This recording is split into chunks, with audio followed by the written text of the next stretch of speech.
அனைவருக்கும் வணக்கம். நாட்டு குதிரைகளை காப்போம் பாலசுப்ரமணியன் பேசுகிறேன். இந்த வீடியோவில் நம்ம பார்க்க இருப்பது நம்ம புதுசாக லான்ச் பண்ணியிருக்கக்கூடிய எபிசோட் சீரீஸ் பேக்யார்ட் ஹார்ஸ்மேன்ஷிப் பற்றின தகவல் தான். இந்த பேக்யார்ட் ஹார்ஸ்மேன்ஷிப் அப்படிங்கிறது என்னன்னா, ஒவ்வொருத்தரும் தங்களுடைய கனவு ஒரு குதிரை வளர்க்கணுங்கிறது. தங்களுடைய வீட்டுக்கு பின்னாடி ஒரு குதிரையை வளர்க்குறதுக்கு என்னென்ன தகவல்கள் தேவை, குதிரையை எப்படி சூஸ் பண்ணுறது, அதை எப்படி பயன்படுத்துறது, அதை எப்படி பராமரிக்கிறது, இது பற்றின தகவல்களை தொடர்ந்து நமக்கு இந்த எபிசோட்ஸ் மூலயமா கற்றுக்கலாம். இந்த எபிசோட்ஸை நமக்கு வழங்க இருப்பது பார்த்திங்கன்னா, தோரப்பள்ளி நந்தகுமார் வெங்கடேஷ் பாபு அவர்கள் கிருஷ்ணகிரியிலேருந்து இந்த எபிசோட்ஸ் அவர் தன்னுடைய நாலேஜை ஷேர் பண்ண இருக்கார். இதை நம்ம பெருமையோடு நம்மளுடைய சேவ் நேட்டிவ் ஹார்சஸ் யூடியூப் சேனலாக இருக்கட்டும், ஃபேஸ்புக் பேஜாக இருக்கட்டும், இன்ஸ்டாவாக இருக்கட்டும், எல்லாத்துலேயும் நீங்கள் இந்த எபிசோட்ஸை தொடர்ந்து பார்க்கலாம். அது மட்டும் இல்லாமல் இந்த வீடியோவை நமக்கு ஸ்பான்சர் பண்ணுறவங்க ஆத்மா ஈக்வின் ஃபீட் கான்சன்ட்ரேட். இந்த வீடியோஸை திரு வெங்கடேஷ் பாபு அவருடைய குருநாதர் தெய்வ திரு ராமலிங்கம் ஐயா அவர்களுக்கு டெடிகேட் பண்ணுறோம்.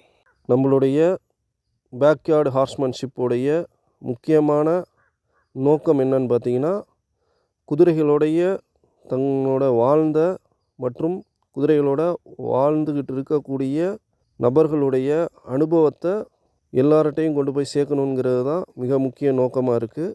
கண்டிப்பாக நம்மளுடைய எபிசோட்ஸை மிஸ் பண்ணாமல் பாருங்கள். நன்றி. நம்மளுடைய வியூவர்ஸ்க்காக இப்போ டிஎன் வெங்கடேஷ் பாபு அவர்கள் ஒரு சில வார்த்தைகள் பேசுவார். முழுமையாக மிஸ் பண்ணாமல் பாருங்கள். வணக்கம், நான் டிஎன் வெங்கடேஷ் பாபு. தொகுரப்பள்ளி நந்தகுமார் வெங்கடேஷ் பாபுன்னு ஒரு சில பேருக்கு தெரியும். இந்த பர்டிகுலராக நம்ம இந்த ஹார்ஸ்மேன்ஷிப், இந்த பேக்யார்ட் ஹார்ஸ்மேன்ஷிப்பை பற்றி நம்ம ரொம்ப டீப்பாக டிக் பண்ண வேண்டிய அவசியம் இருக்குது இப்போ. ஏன்னா எல்லாருமே குதிரைங்களை வாங்கணும், அது கூட அந்த பேஷன், அந்த ஷோக்கு அதெல்லாம் இப்போ நிறைய பேருக்கு வந்துடுச்சு. அதில் எங்கேயோ ஒரு பெரிய மிஸ்ஸிங் லிங்க் இருக்குது. ஏன்னா மோஸ்ட்லி எல்லாருமே அவங்க பூர்வீகமாக குதிரை வச்சுருப்பாங்க, அவங்களுக்கு அந்த நாலேஜ் ஷேர் இருக்கும். ஆனால் இப்போ இருக்க யங்ஸ்டர்ஸுக்கு அது நல்ல ஒரு ஜென்ரேஷன் கேப் வந்துடுச்சு.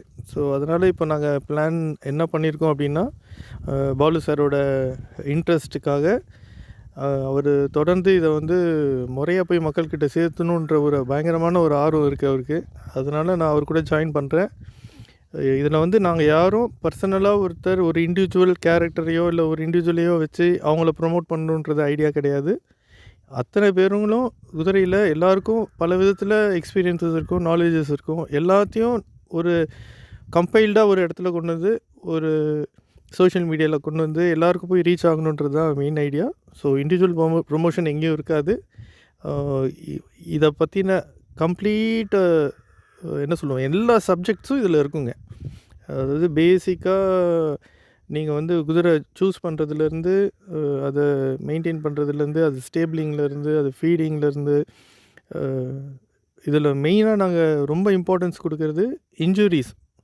குதிரைங்க ஹார்ஸஸ்க்கும் சரி, அதை வளர்க்குறவங்களுக்கும் எந்த ஒரு இன்ஜுரியும் இல்லாமல் இந்த பேஷனை எல்லாருமே பர்சீவ் பண்ணணுன்றது தான் ஐடியா.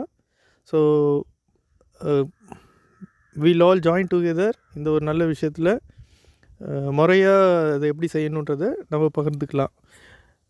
தேங்க்யூ.